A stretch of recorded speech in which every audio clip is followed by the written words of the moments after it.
And the Buffs paraded down to Broomfield. And I can't believe I'm saying this, but the Buffs got a victory in football. Sports Mag starts now.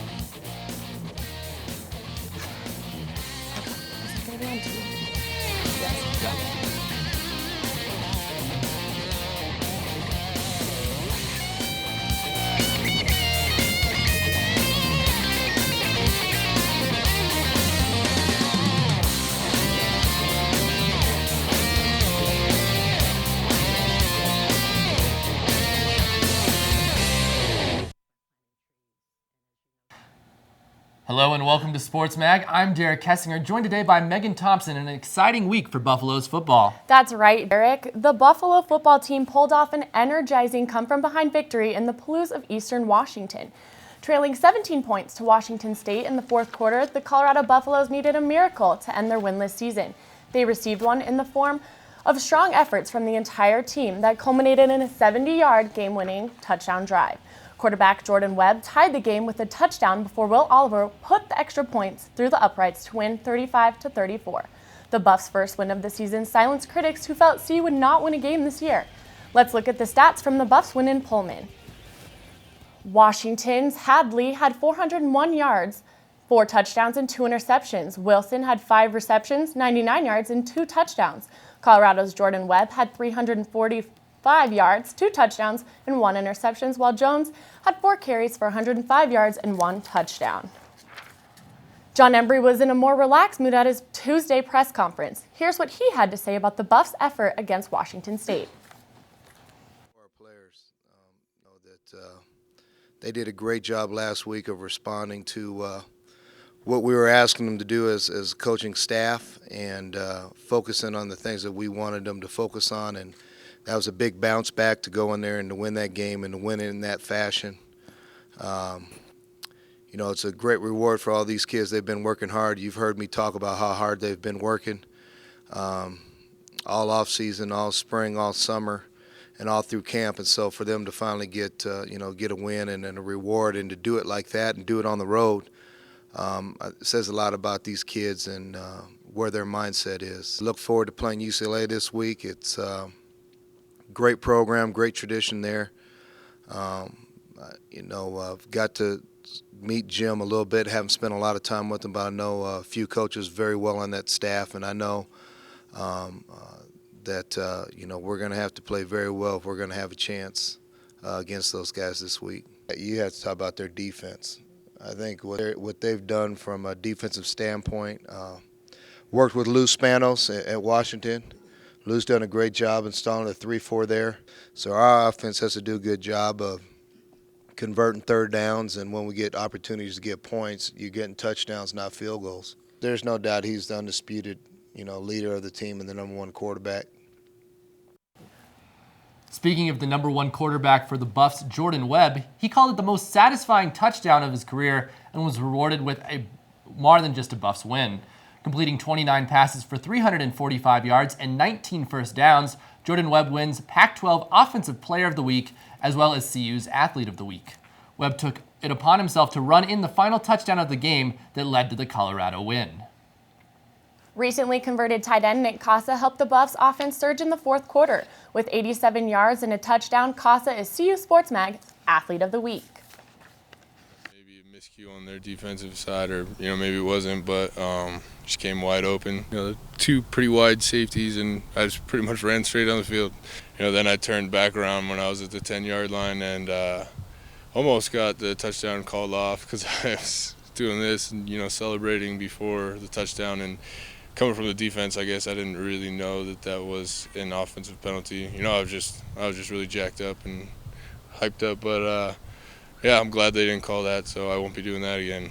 Embry came up to me after the game and said that he thinks I broke his record for the longest touchdown reception, and it turned out that I did, so that's pretty awesome. And I was blocking on the outside, and I just kind of turned around and saw the fumble happen. Then I saw one of their guys jump on it, and it kind of splurted out the side of him. So I just jumped and kind of wrestled it away from him, and then the pile ensued after that. The rest of the season, really, we just got to keep going. We have a lot of competition ahead of us, so this is a great win. It was pretty pretty awesome in the fourth quarter, but we just got to put it behind us now and put a full game together. I started watching Sons of Anarchy, which is pretty cool. I kind of thought it was weird looking at first, but it turns out it's pretty awesome. I'm Nick Casa. I'm CU Sports Mag Athlete of the Week. Former Colorado Buffaloes Nate Solder and Jimmy Smith faced off in Week 3 of NFL play when the Patriots traveled to Baltimore for Sunday Night Football.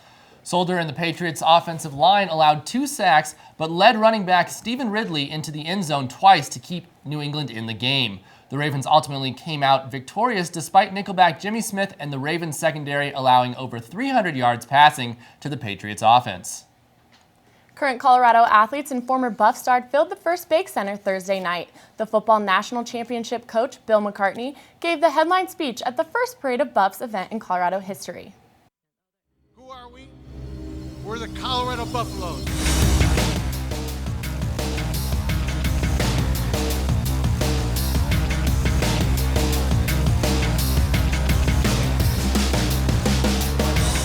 We are Buff Nation.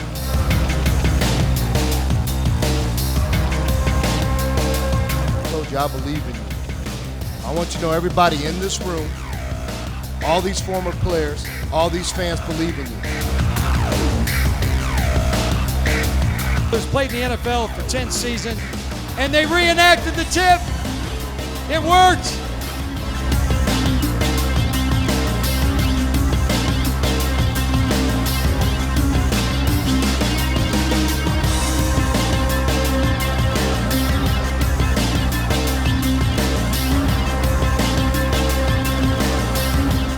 Surge!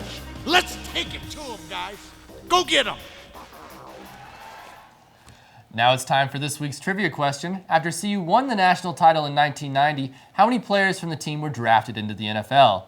Think about it. We'll have the answer later in the show. Coming up, Audra Streetman and Rose Heafy break down the Colorado football team after their win over Washington State. Also later in the show, a U.S. Olympian visits Boulder. Stay tuned. Join the Peace Corps are usually very adventurous people, very outdoorsy. They usually are very caring, very passionate people. For the second year in a row, CU Boulder has outproduced all other universities in the nation, both big and small, in the number of alumni who are serving as Peace Corps volunteers. That's a very, very important thing for us. Peace Corps continues to be the gold standard for international volunteer service. It's Americans making a difference around the world, and many of those Americans have come from this great university. I'm not sure if it's a beautiful setting or the mountains or the weather, but one thing's for sure, there's a special civic pride on this campus. The great spirit of volunteerism here on campus and internationalism that you find here really just kind of brings Peace Corps out a little more than it does on other campuses, I think. You should be very proud to come from a campus that inspires so much public service and collectively works to build a better world.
Well, the Buffs' victory was exciting. Megan, did you think they were going to come back last week? You know, I didn't know, but I was hoping. You know, it was our last chance. I know. I was listening to it on the radio. It was very exciting hearing it transpire on there.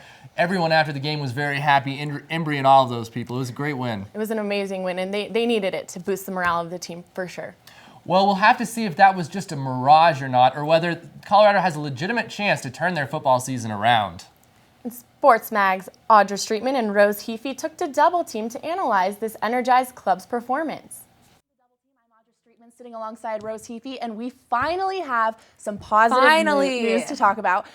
CU won again against Washington State, which was a stunning win. The Buffs scored 21 points in the final 7 minutes of the game, beat Washington State 35-34, which was just truly outstanding. It really was, and I mean, that is a great comeback. At the beginning of this game, you know, the Buffs, they were off to a slow start, and fans were starting to think, uh-oh, is this another Sacramento State? Is this another Fresno State game? And that's not what they want to see. You know, after, I mean, they were 0-3, and it's just great to come out and get this great win and a win on the road. Now, how did this win happen? Okay, so coming in the second half, all right, so Nick Casa, he had that great connection from Jordan Webb right up the middle, and he was able to just run, and he actually had a 70 yards. It was a 70-yard touchdown. It was amazing. And he made a record with that. It was from a pass to the tight end, and it was beating the old record set by Ryer Gear. That was a 68-yard touchdown. So almost by 2 yards. 2 yards, but it counts. It still counts. That's a long way to go. Absolutely. And then after that,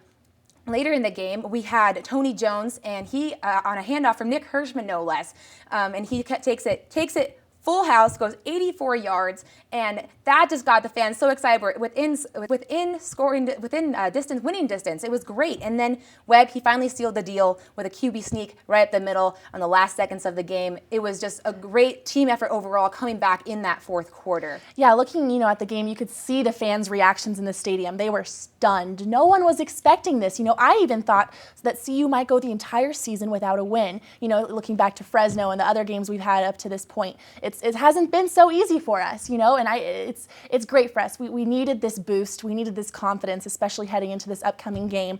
Looking at Washington State, you know, the Cougars, they were leading 34-17 with only 7.5 minutes left in the game. You know, they thought it was a done deal, but they just couldn't hold on. The Cougars, their defensive collapse was about as poor as I've seen. What I don't understand, what you mentioned before was Nick Casa, 260-pound converted defensive end, playing his 5th game as a tight end. How does he get let loose for a 70-yard touchdown? You know, it surprises me. That's just blown coverage by Wazoo. I mean, that really shouldn't happen from the safety standpoint. But Nick Casa, he is an athlete, and he's a homegrown talent, and he knew, you know what, it's time. If he gets to catch that ball, he just has to run full house, and he can't run out of steam. He had that momentum, and he came in there, hugged Chip, and once he hugged Chip at the end zone, you pretty much knew the momentum had totally switched. Yeah, the game had totally turned around at that point. You know, Washington State, they were coming off of a narrow win against Eastern Washington and UNLV. So, you know, they were up, but they weren't quite where they wanted to be. And so far, they've only had brief flashes of that offensive edge that head coach Mike Leach is famous for. So, you know, interesting from their point of view. Looking forward, you know, Colorado's stunning win, it's impressive to everyone. And, you know, UCLA's head coach Jim Mora, he's going to have to face a revived and a confident, fired up team in Folsom Field this weekend. Absolutely. Now, UCLA, you know, they're 4-1.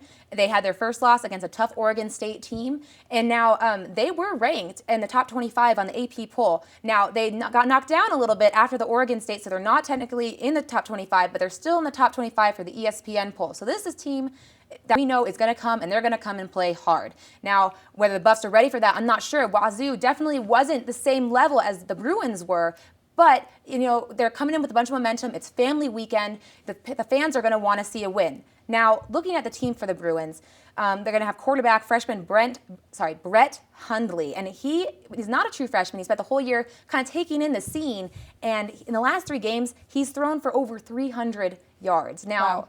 Yeah, that's impressive. Very impressive. I mean, it just shows that he is a very strong player, and he's got 9 passing touchdowns. But what they're really going to have to work on if they want to win this game is the rushing on the rushing. Now, senior tailback Jonathan Franklin, for the first 3 games, he was rushing for over 100. Almost even 2 games, he was over 300 yards. So, I mean, the last game against Oregon State when they lost, he only rushed for 45 yards. So it's going to be really important to stop the run game, and maybe that's the key for us to win this game.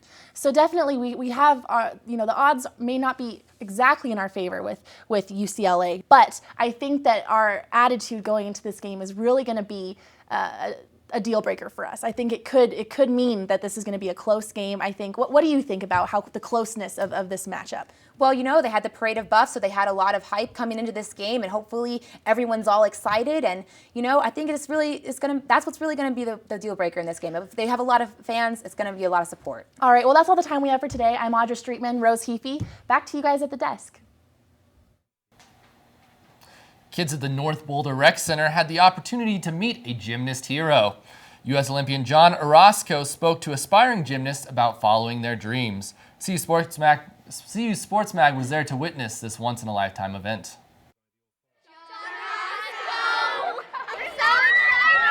We really wanted to meet an Olympian. He went to the Olympics, man. I mean, I'm serious. It's like such a dream come true, meeting an Olympian. For me to be on the tour is a great opportunity. I'm glad I get to do something in gymnastics that's not too serious and too mentally draining, you know, because you get to have fun. It just seems so surreal, like seeing him in person. It was always a dream of mine to go to the Olympics, and then when I was 13, I turned that dream into a goal, and I said, you know what, I'm gonna make this happen. It's not always gonna be sunshine and rainbows, but all you gotta do is just get back up from when you fall and continue on. The Olympics was great, and I'm looking forward to training for it for the next 4 years into Rio, so I'm really excited about that. I started taking gymnastics because I like the Olympics. For the kids just getting started, I would say just to remember why you're doing it. You know, remember to have fun all the time, because you don't want to invest your life in a sport that you don't love. So make sure you're always having fun. Make sure you're having a good time when you're in the gym. It was really inspiring. It's kind of unreal to see him here because you don't expect someone who's so big, like seeing them on the television and then actually seeing them in real life. It's just really cool. Thank you, Dan. Well, there were varying opinions about what the game actually meant for CU football, and Man on the Street actually went out and got the opinion. Some people think we're going to a national championship now. Some people think it might be our only win. We'll have that after the break. And also, a recap of CU's volleyball team's tough match against the California Bears. Don't go anywhere.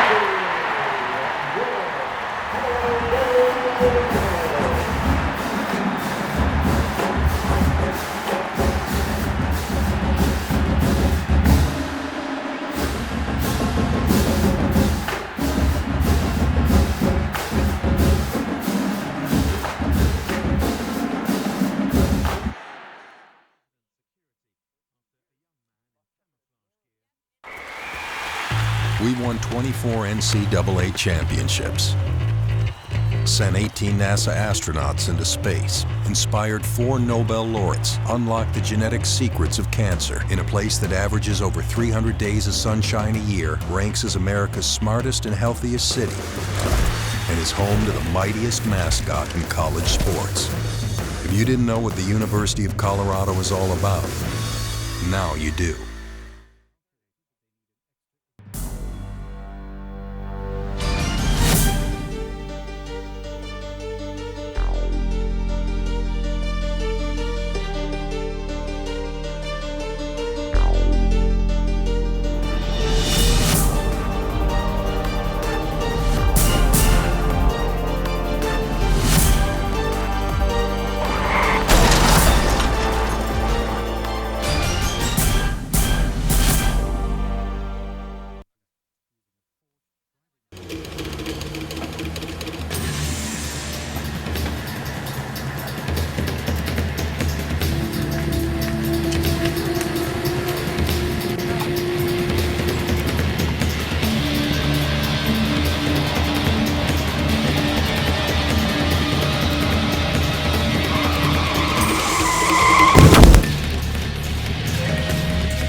The Colorado Buffaloes women's volleyball team stretched the Cal Golden Bears to their limit last weekend at the Coors Event Center. The Buffs fell in the 5th set after rallying back from behind twice. Alexis Austin had a career high of 17 kills, and Nira Ortiz-Ruiz recorded double-digit kills for the 5th straight match. Errors proved to be the Buffs' undoing as they suffered 40 through the game duration. The Buffs dropped to 1-1 in the Pac-12, but hold a 7-5 record overall. Liz Kritza had this to say after the match. And the general rule of thumb in volleyball, when you're out hitting your team by 100 points, you're going to win. And that was the case for us on Wednesday night. But tonight, we simply weren't keeping our scoring on pace with theirs. After the first 2 sets, we were dead even, pretty much, with points scored. I think we were at 20 each.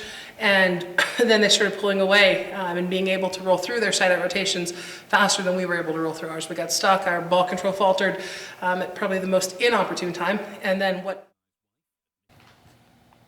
CU men's golf played in the 3rd annual Mark Simpson CU Invitational last weekend. After victories in both the tournament's first 2 years, Colorado suffered a narrow defeat to conference rival Oregon State this year. The Buffs ended the first day stuck in 4th place, but shot a 13 under par in the final 2 rounds to pull within 2 strokes of Oregon State.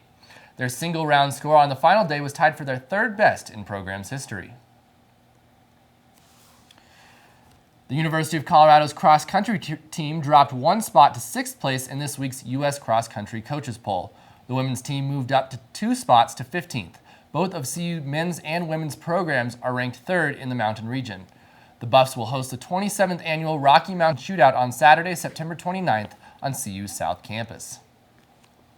The CU women's tennis team welcomes a new addition for their spring 2013 season. Freshman-to-be Danelli Quivito signed a financial aid agreement to play university tennis for the Buffs in January. Quivito is a native of Venezuela, the 2nd women's tennis student athlete from the South American country to play for CU. Quivito will join a young Buffaloes roster that features only 1 senior. The Buffs will open their 2013 spring campaign at the Air Force Academy January 27th. The women's soccer team fought hard in a scoreless draw Saturday against Oregon. With 4 saves, Annie Bruner kept the Ducks off the board, even through 2 overtime periods, and earned her 6th shutout of the season. Despite going goalless, forwards Haley Hughes, Ann Stoller, and Madison Krauser had good looks on the net. The Buffs now have 6 wins, a loss, and 3 ties on the season. Next on the schedule, the Buffaloes a home matchup against Pac-12 rival Washington. The last time the Buffs had a really big victory late, it was against Oklahoma State back in 2007. They kicked a field goal to end the game, and they knocked off the number 3 team in the country. It was pretty exciting back then. That is very exciting, but that's pretty comparable, with what we've recently seen in CU football. Basically, with the level CU football seems to be at right now, the number 3 team is a lot like whatever Washington State is, the number 8 team in the Pac-12. But we still had people go out 4-man on the street and look at what students' opinions were of this football team following that Washington State victory. This past weekend in football, the Buffaloes picked up an unexpected victory against Washington State University on the road in our conference opener. This week, we go head-to-head with the number 6 ranked UCLA. I'm here on campus to see how students feel about going into the game this Saturday as the Buffs return to Folsom Field. It's given me some hope. I don't know about restore. There's always flukes in sports, but I'll hang with the Buffs for the time being. Not necessarily. It sounds like it was kind of a fluke. I would love because it's easier to win at home, so I don't know why these keep happening, but I'm still hopeful, but not totally convinced. Sure, yeah. It sounds like we're doing good, so it's better than usual, so. It's definitely got them off the chopping block. We just need to see what we can do against USC, Oregon coming up and all that stuff. Yeah. Just because of 1 win, I can't really say yes, he's awesome, he's amazing. If it were consistent, then yeah, but otherwise, no. I really hope so. I would love to see a win, especially at home. I don't know. UCLA is pretty good, but I think they'll get another win this year. Oh, hell yeah. Yeah, it definitely, if we're doing good now and we keep on going, if we get that strength, keep on going, so yeah. I will paint my face black and gold if I have to. I will be at the game cheering them on.